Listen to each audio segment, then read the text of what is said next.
kita masih diberikan kesehatan. Semoga kita bisa menjaga kesehatan. Baiklah, untuk anak-anak kami sudah ada user di classroom, absennya silakan diisi. Sebelum kita mulai pelajaran, mari kita sama-sama berdoa. Baiklah, kita mulai proses pelajarannya. Kita masuk pada materi yang bab 2, karena bab 1 sudah selesai kita jelaskan kemarin. Materi bab 2 yaitu persamaan dasar akuntansi. Sebelum pembelajaran kita mulai, kita harus tahu terlebih dahulu kenapa kita mempelajari yang namanya persamaan dasar akuntansi.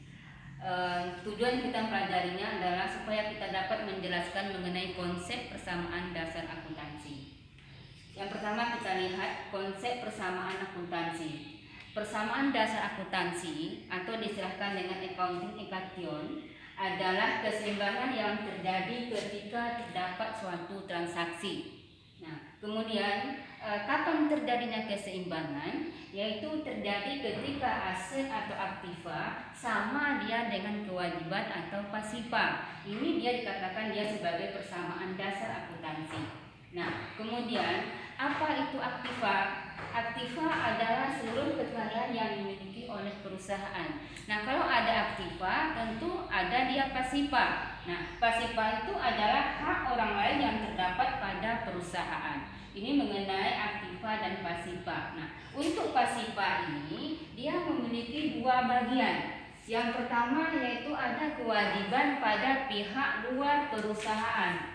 Ini yang dinamakan dia dengan hutang. Ya. Nah, kemudian lagi ada yang kedua pasifa juga namanya, yaitu kewajiban pada pemilik perusahaan. Ini yang kita kenal dengan namanya modal.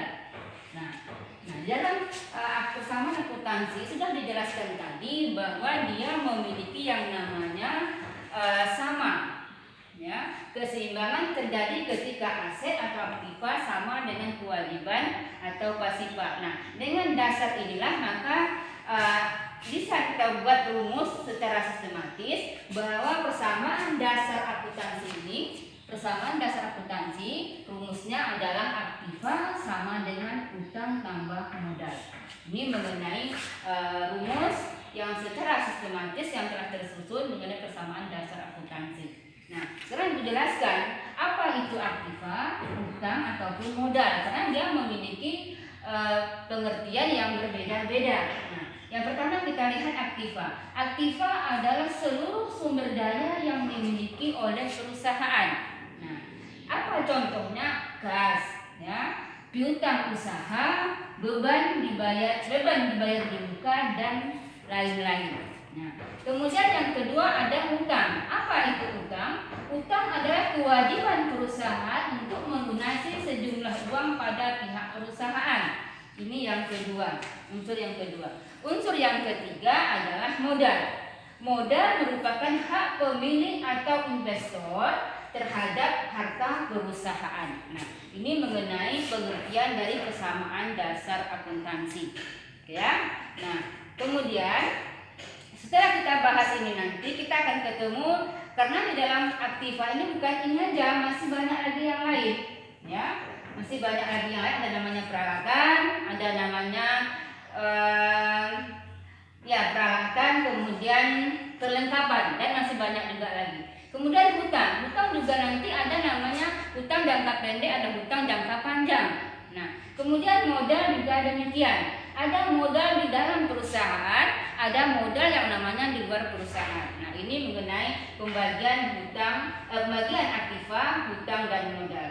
Ya, jadi untuk materi ini akan Ibu berikan tugas, kerjakan di rumah, ya. Kemudian nanti jawabannya silakan dikirim melalui classroom. Nah, adapun tugas Ibu berikan, tuliskan dan jelaskan unsur-unsur yang terdapat di dalam aktiva, kewajiban dan modal yang sudah Ibu jelaskan tadi. Nah, silakan dicari di rumah, ya. Unsur-unsurnya, kemudian jelaskan dari masing-masing unsur tersebut. Nah, ini mengenai materi pembelajaran kita pada hari ini. Mudah-mudahan bisa dipahami untuk Ananda semua. Silakan kerjakan tugasnya.